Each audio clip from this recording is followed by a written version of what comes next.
Здравейте, приятели!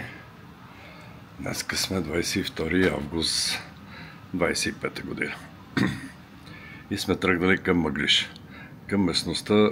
В момента и аз не се сещам как е, но по някое време ще трябва да се сети, иначе няма да я намеря. Както да е, отиваме да свириме. Аз ще ви направя едно филмче за Казанлък и околностите, поне така се надявам, защото часът е 9:30.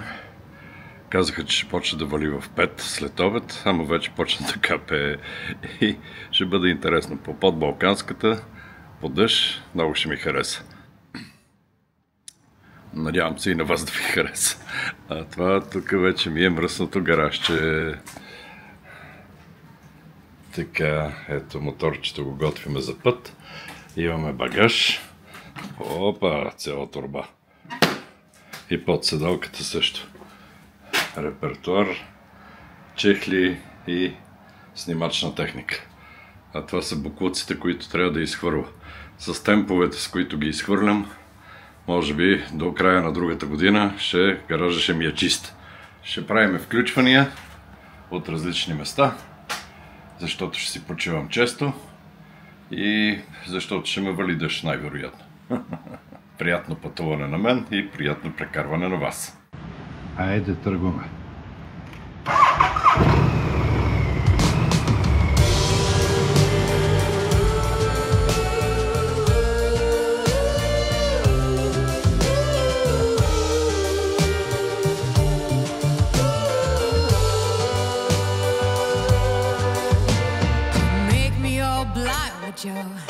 Civil rights, you demand that I eternise your name. Здравейте още веднъж, приятели! Както ви казах, ще пътуваме към Казанлък. Всъщност крайната цел ми е Мъглиж, но ще спя в Казанлък.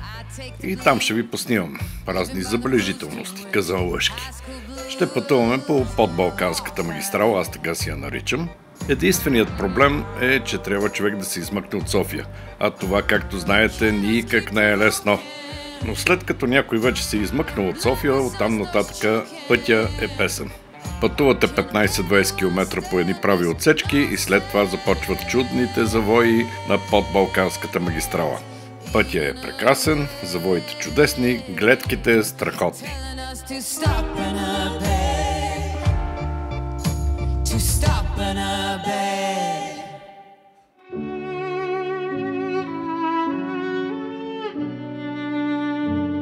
А тук се намирам само на около 55 км от София. Това е мемориалният комплекс Васил Левски. Намира се срещу отбивката за село Буново. На върха, на висок постамент, се намира изваян от камък образа на апостола на свободата, а от двете му страни в основата на мемориала може да видите ликовете на Георги Бенковски и Панайот Волов. Зад постамента има плочи с думи на Васил Левски, както и паметни плочи с имената на всички борци за свобода от региона. Ако пътувате по подбалканския път, не пропускайте да спрете при мемориалния комплекс. Има паркинг, чудесен, има чешмичка, която не работи, при тази суша нито една чешма не работи и най-вече открива се страхотна гледка към село Буново. Там бил и най-високия железопътен мост на Балканите. На моите кадри той не се вижда.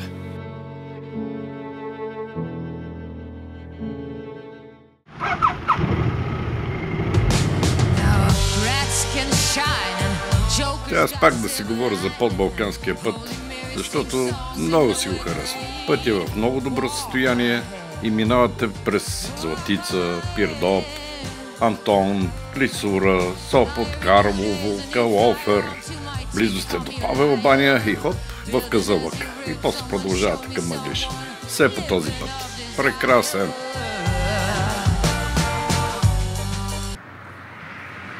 Така, дами и господа, втора спирка. Спряхме тук на Пирдоп, на моята бензиностанция, дето спирам винаги. Топо се оказа, че е Shell и бензин е по-скъп, отколкото в Лукойл, което си е нормално. Та сега, имам още 115 км според картата. До сега тук имаше една много весела старозагорска компания, които бяха страшно щастливи, викаха, смееха се, Та затова не можех да записвам, защото и без това нищо нямаше да се чуе. Две коли явно отиват хората за Гърция, затова са толкова щастливи. Ще справим още веднъж. Бърза работа няма. Яваш с 80-90. От време на време след камионите с 40. Важното е да стигнем.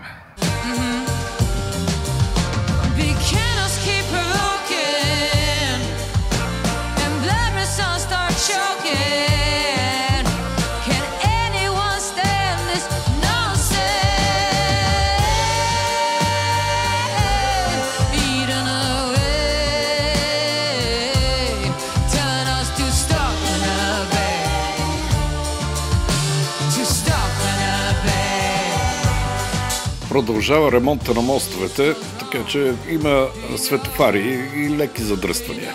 Но нищо страшно.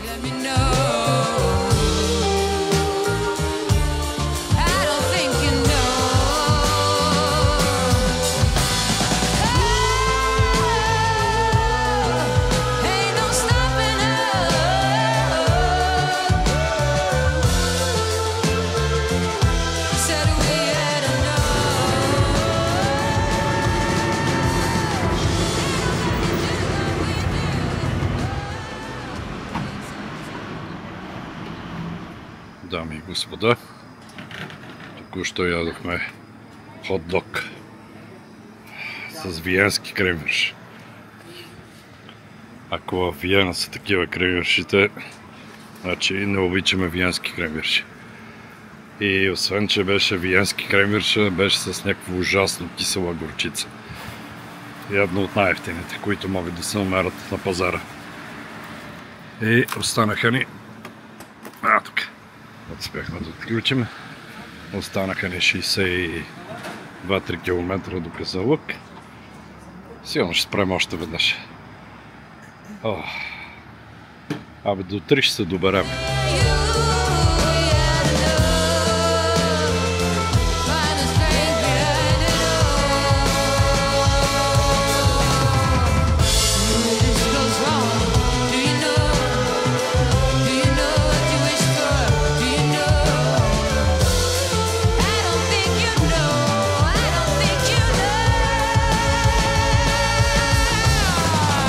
А в Казанлък, както винаги, се оправях с една ръка.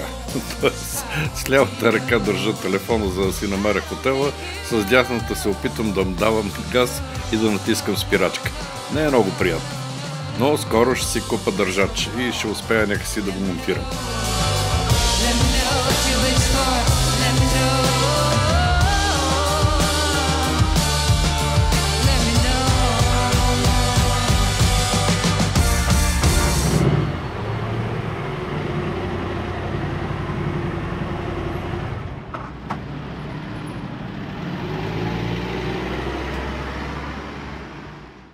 Дами и господа, може да видите почти неосвинена стая. Това рядко се случва, ама избързах да снимам преди да съм я освинил. Ето това е стая в хотел Диамант в Казанлък с една много любезна госпожа, която ми помогна. Network Error. Това е телевизора, който не работи. И вижте сега какво става, защото стаята, която си поръчах, беше с балкон. И влизам в стаята и ето, какво виждате? Един прозорец. Балкон няма. Обаче изненада. Влизам в банята. Ето, баня. Има вана, има всичко. И хоп, врата. Така. Отваряте вратата. И що да видите? Балкон. Не е истина. Ето, такова нещо още не бях виждал. Излизате си на балкона и си имате гледка на кръгово движение с една огромна амфора. И точно срещу мен е художествената галерия на град Казанлък. Освен това е исторически музей. Така че, каква работа мога да имам, освен да отида в художествената галерия. Времето е ужасно. Около 36 градуса И е толкова задушно, просто няма никакъв въздух. Според мен ще вали страшен дъжд. Да пресечем, без да ни бутнат. Вижте какви дъждици слагат тук по пешеходните пътеки. И весь строй. Школа по изкуствата. Тук е някаква църква има, която прилича на католическа. Интересно.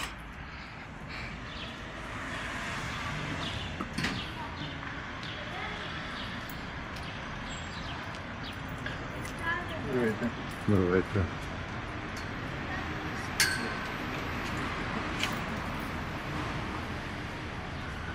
Не била католическа, а баптистка. Опа. Карамба. Така, пак пресичаме. Тук е пълни с пешеходни пътеки. И ще се опитаме да влезем в археологическия музей. Музей на фотографията и на съвременните визуални изкуства. Това е пълно с музеи тук, бе.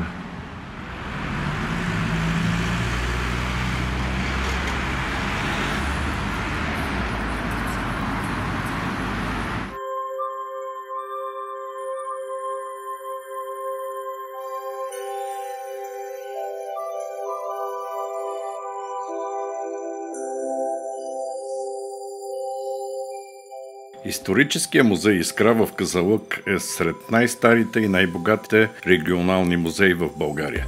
Искра в Казанлък е създаден още през 1901 година от родолюбивия жител на Казанлък Петър Топузов.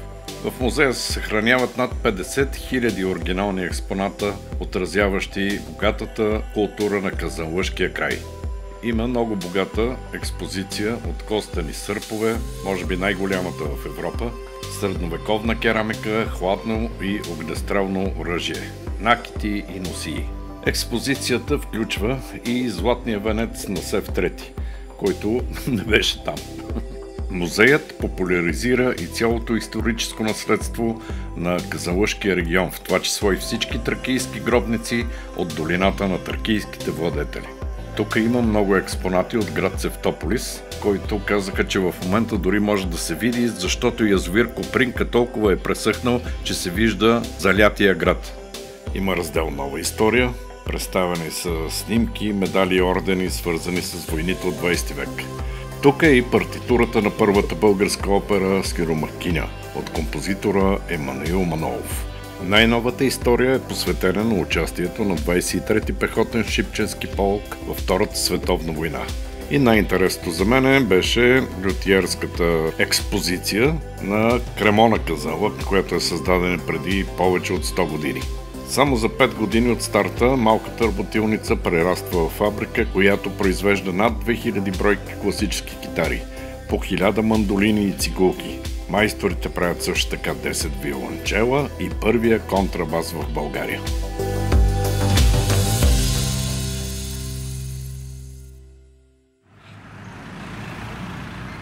Някъде тук трябва да и това музей на Рост. Къде точно не е ясно. Май, че минах покрай него с мотор. Ето, Розариум. И тук вода не тече. Суша зверска. Забранено е преминаването и пашата на домашни животни.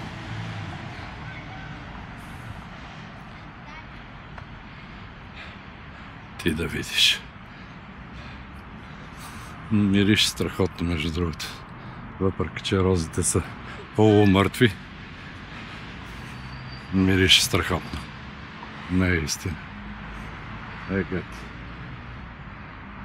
Това са верно някакви специални рози. Дамасцена. Това явно е някакъв паметник на розата. Как е възможно няколко полумъртви рози да миришат толкова хубаво. Ето само тия червените са живички. Явно края на август не има сезона по никакъв начин.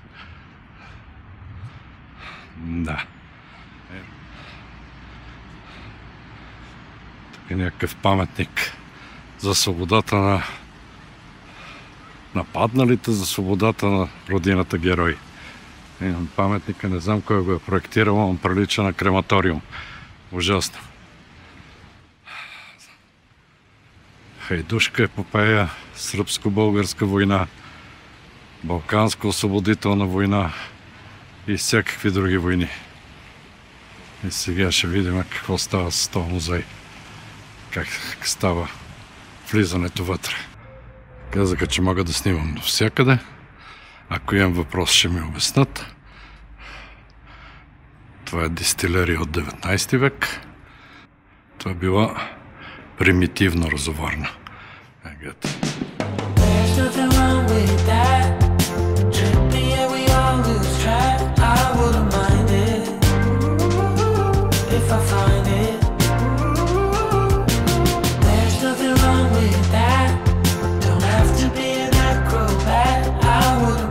Приятели, експозицията Музей на розата е подразделение на историческия музей Искра.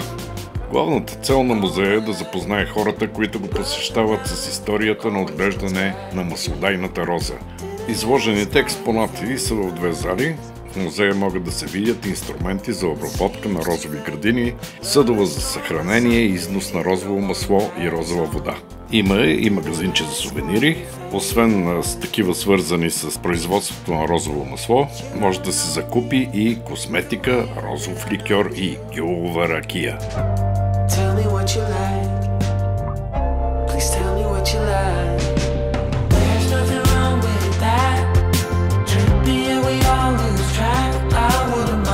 Общинарите на Казанлък. В центъра има само електрически автобуси. Много приятно. Малки електрически автобусчета. А ако искате да ядете суши, ето такава матрьошка ви посреща и предлага да ядете суши.